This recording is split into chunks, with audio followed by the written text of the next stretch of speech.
नमस्कार, मी दीपाली जाधव. ज्ञानसागर या आपल्या यूट्यूब चॅनलवर तुम्हा सर्वांचे पुन्हा एकदा खूप खूप स्वागत. प्रत्येक इयत्तेमधील भूगोल विषय आपण वस्तुनिष्ठ स्वरूपात अभ्यासत आहोत. चला तर मग सुरुवात करूयात. इयत्ता 7वी, विषय भूगोल, पाठ क्रमांक 9, कृषी. अन्नधान्य, वस्त्र इत्यादी गरजांसाठी वनस्पती व प्राणी यांचा उपयोग होतो. शेतातील पिकांच्या उत्पन्नाबरोबर गुरे, शेळ्या, मेंढ्या, कोंबड्या पाळणे इत्यादी व्यवसायांचा समावेश कृषीमध्ये होतो. कृषी व्यवसायामध्ये मनुष्यबळ, प्राणी, अवजारे तसेच इतर विविध साधने वापरली जातात. शेतातील पिकांच्या उत्पन्नाबरोबर रेशमाचे किडे, मधमाशा पालन, फुलबाग, फळबाग, मत्स्यपालन, वराहपालन, एमुपालन इत्यादी व्यवसायांचा समावेश कृषीमध्ये होतो. कृषी व्यवसायामध्ये शेती हा सर्वात महत्त्वाचा व प्रमुख व्यवसाय मानला जातो. पशूंचे पालन करून त्यापासून विविध उत्पादने घेणे, त्यांचा विविध कामांसाठी वापर करणे व आपला उदरनिर्वाह चालवणे हा पशुपालनाचा मुख्य उद्देश आहे. गुरेपालन हा मिश्र शेतीचा अविभाज्य भाग आहे. व्यापारी तत्वावरील पशुपालन व्यवसाय मुख्यत्वे दूध व मांस यासाठी केला जातो. शेळी व मेंढीपालन हा एक पारंपरिक व्यवसाय आहे. शेळीपालन व मेंढीपालन हे डोंगराळ, निमओसाड, कोरड्या हवामान प्रदेशात केले जाणारे व्यवसाय आहेत. लोकरीसाठी मेंढीपालन केले जाते. कुक्कुटपालन हा व्यवसाय घरगुती तसेच व्यापारी तत्वावर केला जातो. मधमाशी पालन व्यवसायात मध व मेण यांसारखी उत्पादने मिळतात. मत्स्यशेती करण्यासाठी शेततळी तयार केली जातात. मत्स्यशेती करण्यासाठी शेततळ्यात मत्स्य बीज सोडले जाते. माशांच्या उत्तम वाढीसाठी शास्त्रीय पद्धतीने त्यांचे संगोपन केले जाते. रेशीम किड्यांच्या कोशांपासून रेशीम धागे मिळवले जातात. रेशीम धागे अत्यंत सूक्ष्म व चिवट असतात. रेशीम धाग्यापासून मुलायम रेशीम वस्त्र निर्मिती करता येते. रेशीम किड्याच्या कोशापासून धागा निर्मिती व धाग्यापासून वस्त्र निर्मिती हे दोन स्वतंत्र व्यवसाय आहेत. तुतीच्या झाडाचा पाला हे रेशीम किड्यांचे प्रमुख खाद्य आहे. रोपवाटिका व्यवसायात दर्जेदार रोपांची, कलमांची, कंदांची व बियाण्यांची निर्मिती केली जाते. जमीन, हवामान, आर्द्रता, उष्णता, ओलावा इत्यादी नैसर्गिक घटकांवर पूर्ण नियंत्रण ठेवून जास्त आर्थिक फायदा मिळवून देणाऱ्या नगदी पिकांचे उत्पादन घेण्यासाठी हरितगृहांचा वापर केला जातो. जी शेती उदरनिर्वाहासाठी केली जाते त्या शेतीस उदरनिर्वाह शेती असे म्हणतात. निर्वाह शेतीमध्ये सखोल शेती व स्थलांतरित शेती असे दोन मुख्य प्रकार आहेत. स्थलांतरित शेतीमध्ये प्रत्येक वेळी नव्या जमिनीत शेती केली जाते. सखोल शेती अनेक वर्षापर्यंत एकाच शेतजमिनीत केली जाते. जास्त लोकसंख्येमुळे दरडोई शेतजमिनीचे प्रमाण कमी असते. सखोल शेती प्रामुख्याने विकसनशील प्रदेशात आढळते. सखोल शेती प्रकारात प्राणीज ऊर्जेचा वापर जास्त होतो तसेच भाजीपाला पिकवला जातो. स्थलांतरित शेती किंवा भटकी शेती ही प्राथमिक अवस्थेतील शेती आहे. उष्णकटिबंधातील दाट अरण्याच्या प्रदेशात डोंगराळ भागात स्थलांतरित शेती केली जाते. स्थलांतरित शेती करताना जंगलातील निवडलेल्या जमिनीवरील झाडे कापून जाळली जातात. स्थलांतरित शेती प्रकारात जाळलेल्या झाडांची राख खत म्हणून वापरली जाते. स्थलांतरित शेतीत पावसाळ्यापूर्वी पेरणी केली जाते.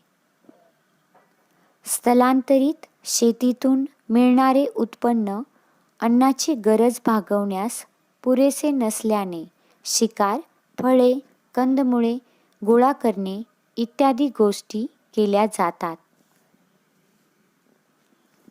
स्थलांतरित शेती प्रकारात जमिनीचा पिकाखालील काळ अल्प असून पडीक कालावधी दीर्घ असतो. स्थलांतरित शेती प्रकारात जमिनीची उत्पादन क्षमता कमी झाल्यानंतर शेतीसाठी दुसरी जागा निवडली जाते. व्यापारी शेतीमध्ये विस्तृत धान्य शेती व मळ्याची शेती हे दोन प्रमुख प्रकार आहेत. व्यापारी शेतीमध्ये व्यापारी तत्वावर उत्पादन घेतले जाते. विस्तृत शेतीचे क्षेत्र 200 हेक्टर किंवा अधिक असते. मोठे शेती क्षेत्र व विरळ लोकसंख्या यामुळे शेती यंत्राच्या साहाय्याने केली जाते. उदाहरणार्थ नांगरणीसाठी ट्रॅक्टर, धान्यासाठी मळणी यंत्र, जंतुनाशके फवारणीसाठी हेलिकॉप्टर किंवा विमानांचा वापर. विस्तृत शेतीचे एकपीक पद्धती हे वैशिष्ट्य आहे. उदाहरणार्थ गहू, मका, बार्ली.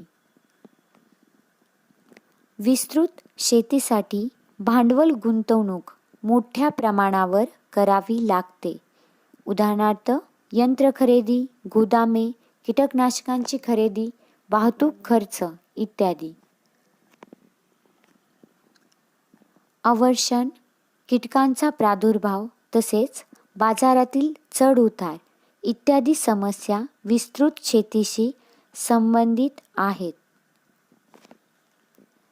समशीतोष्ण गवताळ प्रदेशात विस्तृत शेती केली जाते.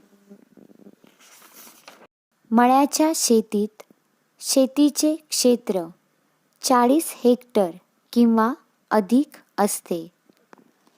मळ्याच्या शेतीचे क्षेत्र डोंगर उतारावर असल्याने यंत्राचा वापर फारसा होत नाही.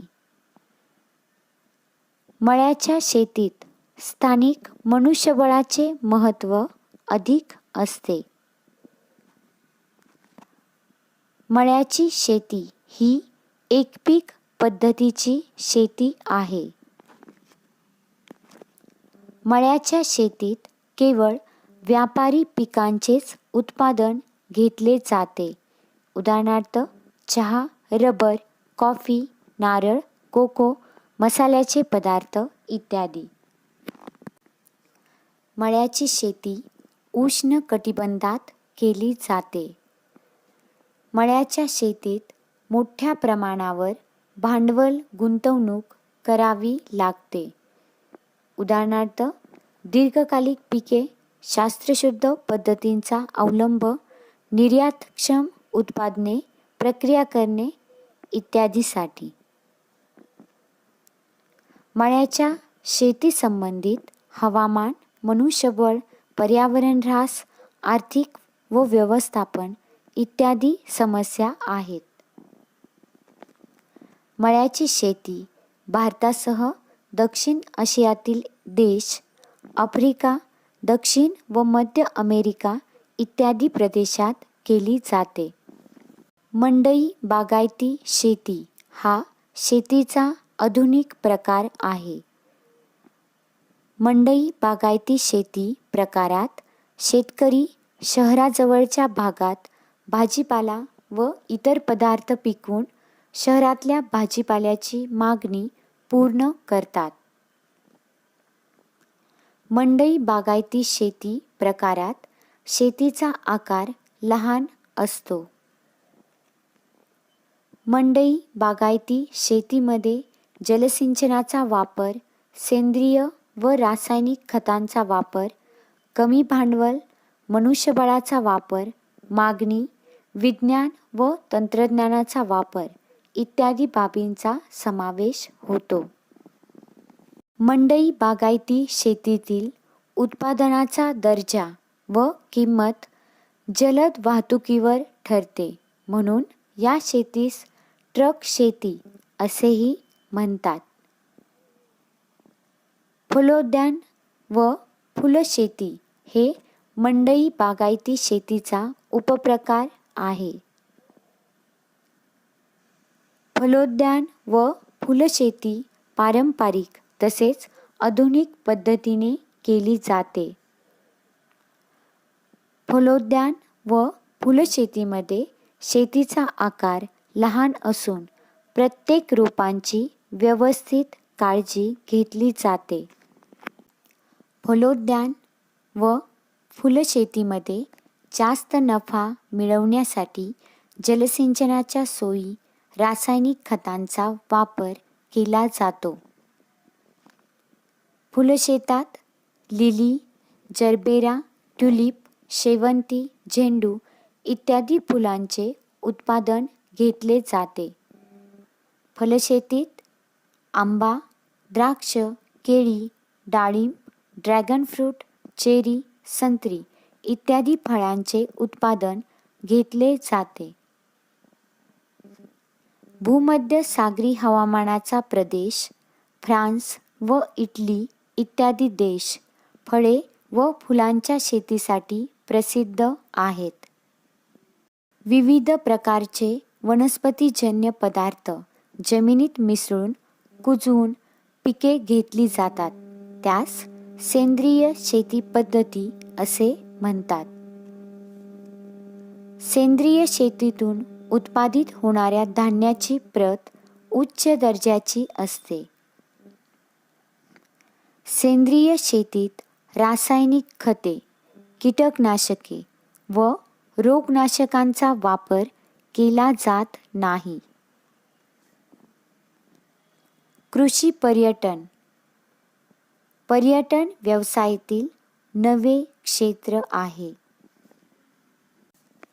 उष्णकटिबंधीय देशांमध्ये विविध प्रकारची कृषी उत्पादने होतात, त्यामुळे या प्रदेशात मोठ्या प्रमाणात कृषी पर्यटन घडून येते. कृषीप्रधान देशांमधील ग्रामीण भागातील संस्कृती, चालीरीती व जीवन इत्यादींचा उपयोग कृषी पर्यटनासाठी केला जातो. कृषीप्रधान देशांमधील ग्रामीण भागातील शेतकरी व त्यांच्या गावाला कृषी पर्यटनामुळे आर्थिक लाभ होतो. जास्तीत जास्त उत्पादन मिळवण्यासाठी फळे व भाज्यांवर कृत्रिम रसायने व औषधांचा वापर केला जातो. या गोष्टी आरोग्याला हानिकारक असतात. शेतकऱ्यांनी पिकवलेला माल योग्य दरात व योग्य वेळेत पोहोचण्यासाठी असलेल्या व्यवस्थेस विपणन व्यवस्था असे म्हणतात. शेतकऱ्यांचे उत्पादन ग्राहकांपर्यंत उपलब्ध करून देण्यासाठी तालुका पातळीवर कृषी उत्पन्न बाजार समित्यांची यंत्रणा उभी केली आहे. काही प्रकारचा कच्चा माल किंवा कृषी माल हा थेट उद्योगधंद्यांसाठी वापरला जातो. आंतरजालाच्या मदतीने जाहिराती देऊन देशी तसेच आंतरराष्ट्रीय स्तरावर कृषी माल विकला जातो. इस्रायल हा विविध शेती उत्पादनांचा प्रमुख निर्यातदार देश आहे. संपूर्ण व्हिडिओ पाहिल्याबद्दल तुम्हा सर्वांचे मनापासून आभार. व्हिडिओ आवडला असल्यास लाईक करा, शेअर करा आणि असेच नवनवीन व्हिडिओ पाहण्यासाठी सबस्क्राईब नक्की करा.